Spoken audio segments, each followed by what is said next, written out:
দর্শক স্বাগত জানাচ্ছি 24 ভয়েসের পক্ষ থেকে। আমি আব্দুর রহমান হীরা এবং এই মুহূর্তে অবস্থান করছি আমরা সিলেট নগরীর শিবগঞ্জের সোনারপাড়া এবং আপনাদেরকে আমরা একটি ঘর দেখাচ্ছি যে ঘরটির বয়স শতবর্ষী ঘরটি আপনাদেরকে দেখাচ্ছি এবং এই ঘর নিয়ে বিস্তারিত জানার চেষ্টা করব। আমরা আপনাদেরকে এই ঘরটি দেখাচ্ছি।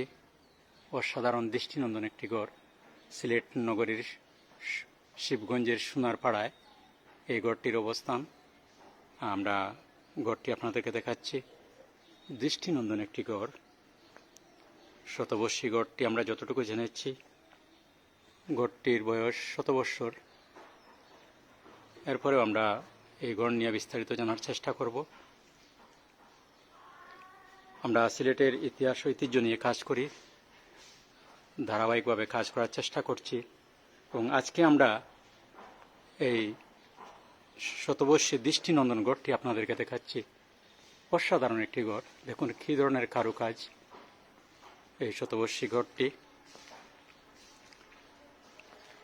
এবং ঘরটি এখন পর্যন্ত টিপটপ রয়েছে। এভাবে মানে ঘরটি তারা যত্ন করে রেখেছেন তাদের পূর্বপুরুষের স্মৃতি হিসাবে। আমরা ঘরের বাইরে দেখাচ্ছি আপনাদের। এখন আমরা ঘরের বারান্দা দেখাবো, বারান্দার যে কারুকাজ সেগুলি দেখাচ্ছি। দেখুন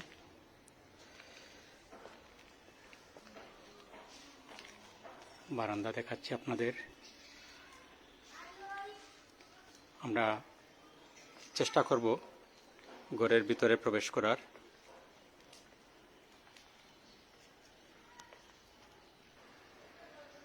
এই হচ্ছে পুরো বারান্দা। আমরা ঘরের ভিতরে প্রবেশ করার চেষ্টা করব। ঘরের ভিতরটি আপনাদেরকে দেখাবো। আমরা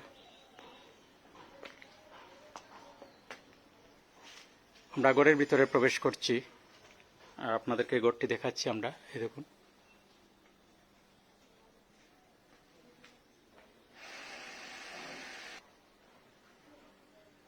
দৃষ্টিনন্দন একটি ঘর। এখন আমরা এই ঘরটি নিয়ে বিস্তারিত জানার চেষ্টা করব।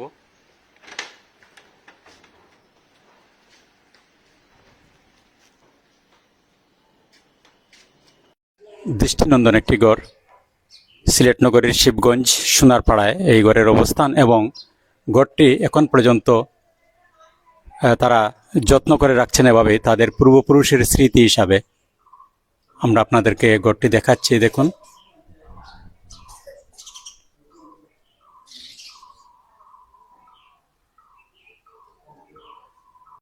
24 ভয়েসের পক্ষ থেকে আপনাকে স্বাগত জানাচ্ছি। আপনি যদি একটু বলেন এই বাসাটা কে নির্মাণ করেছিলেন এবং বাসাটির বয়স কত এবং কি কি উপকরণ দিয়ে বাসাটি নির্মাণ করা হয়েছিল? আসসালামু আলাইকুম। আমার নাম মোহাম্মদ কামরুল ইসলাম। আমার দাদার নাম মোহাম্মদ জায়ফর, বাবার নাম মোহাম্মদ গজানফর। এই বাসাটা আমার দাদাই বানাইছেন, আমার বাপর লাগি বানাইছিল এটা বহুত আগে।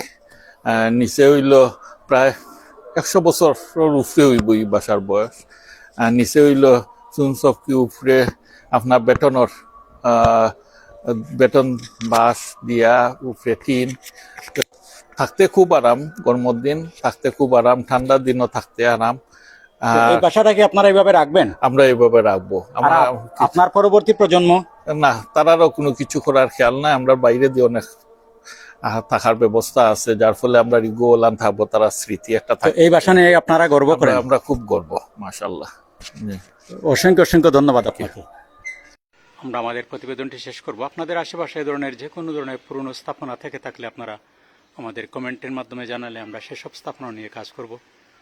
আমরা সিলেটের ইতিহাস ঐতিহ্য নিয়ে কাজ করার চেষ্টা করছি, তারই ধারাবাহিকতায় আমরা আজকে সিলেট নগরীর সোনারপাড়া অবস্থান করছি এবং আপনাদেরকে এই দৃষ্টিনন্দন ঘরটি দেখাচ্ছি। তো দর্শক সবাই ভালো থাকুন, সুস্থ থাকুন, নিরাপদে থাকুন। আল্লাহ হাফেজ।